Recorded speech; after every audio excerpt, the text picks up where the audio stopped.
Shalom, frères et sœurs, dispatchés au travers le monde, que la main de Dieu soit sur vous et que la grâce de Dieu soit votre partage. Nous voici dans notre énième numéro de 3 minutes avec Jésus. Nous sommes venus, nous entrons dans ta maison pour te dire que le Dieu que tu sers, le Dieu en qui tu as crié n'est pas un homme, il est celui qui entend tes prières et qui te comprend mieux que personne sur la terre. Et ce matin, ça dépend de l'heure à laquelle vous me suivez, le matin, le soir, nous allons prendre Psaume 18. Nous allons comprendre, j'aimerais t'amener à comprendre comment vivre pendant la période de l'adversité.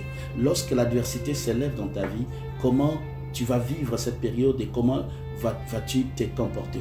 Lorsque nous lisons la Bible dans Psaume des chapitre 18, nous lisons à partir du 2e verset, nous pouvons rapidement descendre jusqu'au 7e verset. Vous allez voir que David dit je t'aime, ô Éternel, ma force, mon rocher, mon rédempteur, ma haute retraite. David est en train d'énumérer la force et la qualité de son Dieu. C'est ce qu'on appelle la louange. J'aimerais te dire une chose, que lorsque tout s'arrête, lorsque rien ne va, lorsque les choses ne savent plus marcher dans ta vie, arrête un peu de faire la prière de combat spirituel. Arrête de chasser les démons. Rentre en toi-même. Commence à élever Dieu dans ta vie. Commence à l'adorer. Vous savez, l'adoration, dans l'adoration, ne monte pas vers Dieu, mais Dieu descend pour consommer l'adoration de son peuple. Lorsque le peuple de Dieu, en ces temps troubles, pendant ces moments où les choses semblent marcher à l'envers par rapport à nos prévisions budgétaires, économiques et même mondiales, c'est le moment où nous devons rentrer au pied du Maître pour l'adorer. Nous devons rentrer au pied du Maître pour l'élever.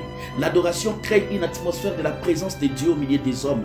Et quand Dieu descend, il appelle la maladie du nom de la guérison. Il appelle la mort du nom de la résurrection. Il appelle le problème du nom de la solution. J'aimerais te dire, mon frère, ma soeur, même si tu es sur le lit de l'hôpital, même si tu es à la maison, tu manques de quoi manger, quoi faire. Ma fille m'a appelé à partir des États-Unis.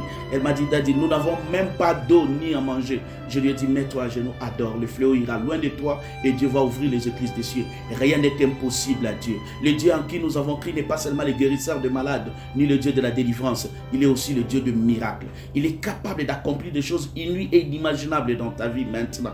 Adore-le au milieu de tes problèmes. Adore-le au milieu de tes difficultés. Adore-le au milieu de tes tourments. Quand rien ne marche, c'est le moment propice pour faire descendre la gloire de Dieu. Et la gloire de Dieu ne descendra qu'avec Dieu lui-même. Fais-le descendre par ton adoration. Oublie tes problèmes, oublie tes difficultés, oublie tes douleurs, oublie tout ce qui t'entoure. Commence à l'adorer. Que le vrai adorateur s'élève au milieu de la nation. Je fais appel à tous les hommes de Dieu. Transformons-nous aux vrais adorateurs. Rentrons au pied du Maître.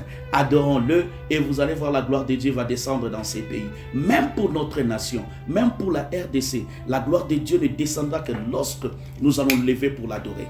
Dieu a besoin de trouver au milieu d'un peuple meurtri et contrit l'adoration pour le libérer de ces traquenards. David dit, le filet de la mort m'avait environné. Aujourd'hui, le filet de la mort est en train d'environner tout doucement le monde. J'aimerais te dire, Dieu veut à ce que nous puissions le lever. Quand nous l'adorons en tant que Dieu, il descend comme la résurrection. Il descend comme la guérison. Il descend comme la solution. Il descend comme l'exaucement. Oh, j'aimerais dire à quelqu'un ce matin, ça dépend de l'heure à laquelle tu me suis, que la main de Dieu te pousse maintenant à l'adorer. Que la main de Dieu te pousse à ignorer tes problèmes. Ignore un peu la maladie que tu as, commencé à l'élever. Dis, Seigneur, je t'élève au milieu de ma maladie. Je t'élève au milieu de mes douleurs. Prie avec moi, là où tu es. Seigneur Jésus, nous venons t'élever. Le filet de la mort a entrelacé notre pays et le monde.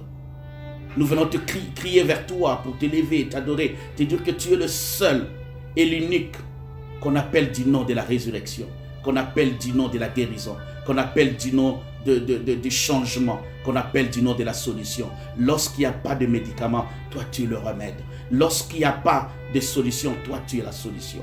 C'est pourquoi nous t'élevons ce matin. Sois béni Adonai. Bénis notre pays, la RDC. Bénis le monde. Regarde au travers le monde, il y a des gens malades à l'hôpital. Descends du nom de la guérison pour qu'ils reconnaissent que tu es Dieu, le Dieu d'Israël. Merci Jésus. Que Dieu vous bénisse. Que Dieu bénisse la RDC et que Dieu bénisse vos maisons. Au nom de Jésus. Amen.